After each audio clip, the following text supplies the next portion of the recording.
What's happening in a lot of families today. We never were allowed to take phone calls during dinner. No, we weren't either. But it's hard to have boundaries. I mean, I have a personal phone, I have a phone for work, and sometimes if it goes off, you're just naturally going to look at it. But sometimes if I'm on my phone too much, he'll like look at me, like, hello, this is me.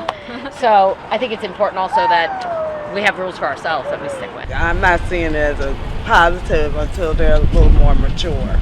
Do I like it? No, definitely not. And I would certainly not want that kind of an environment in my household.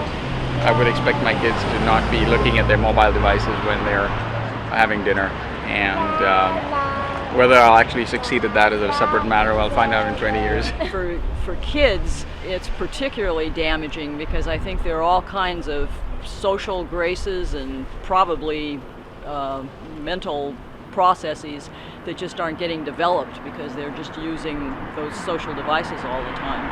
And I think adults are losing out on their relationships with each other and with their children. I strongly advise, since I'm standing especially in front of a bookstore, that we encourage everybody to read. I'm finding out that kids cannot communicate or socialize when the group of friends come together. They're still on their devices. Well, it's difficult because it's when it started when they're little kids, and then now they're in high school, and it's still it's difficult to control. Social media and even media in itself is now raising the generation that you see now. And so a lot of the things that we see, the behaviors that we see, is because it's what's being depicted in media and music. So I try to be aware of what my kids listen to and of what they watch.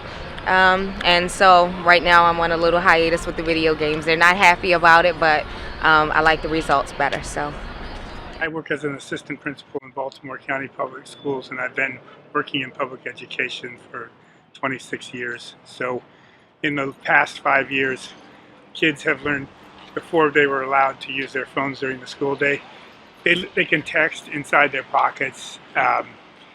They get contact from their parents during the school day. So what happened in Baltimore County, where I work, is that school by school, until graduation is kind of overtaken, most schools now let kids use their phones between classes and at the lunchtime. It carries over into class, and not all kids are diligent about turning them off once they get there. So I think it's a tremendous distraction to what we're trying to do in the classroom, and very disrespectful to the teachers who plan lessons. And then they have kids who are, and the other thing is, I don't know how you can learn. I really don't believe in multitasking like that. I don't think you can pay attention to new content and new concepts and work with your peers if you're always wondering what's going on with your text messages. I am a parent. My daughter's currently 21, so as I watched the video, it took me back to her childhood years. She had a cell phone from the age of 8, and so we had a rule: no cell phones at the dinner table.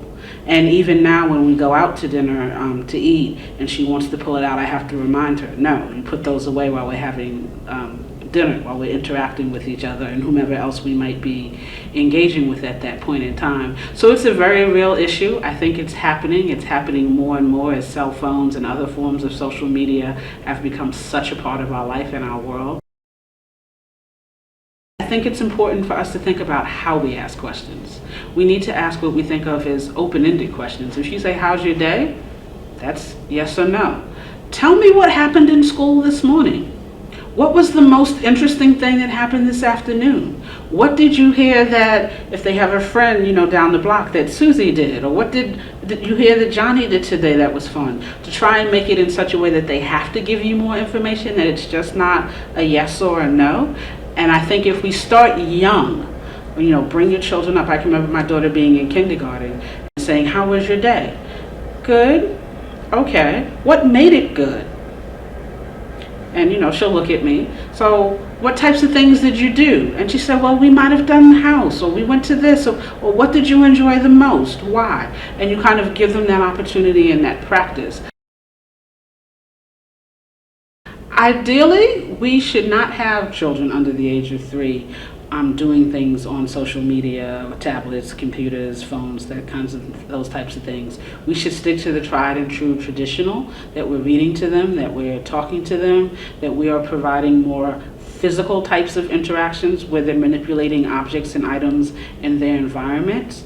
As a child is approaching 3 or 4, it might be, depending on who your child is, a better time to introduce them to educational apps and things of that nature with your supervision and use. But we're talking about 30 minutes, so very limited time frames, definitely not hours on end, and probably progressing up until the age of 5 to 6, still not necessarily making that any longer, because children at that age range are going through rapid brain development. And again, it's the manipulation of real things in the environment, having conversations, speaking with them, reading with them. That's a much better way to foster appropriate developmental skills in a child that will position him or her in good stead for doing well in school and later in life. So I really think it's how we look at the technology, and not so much that technology in and of itself is a bad thing.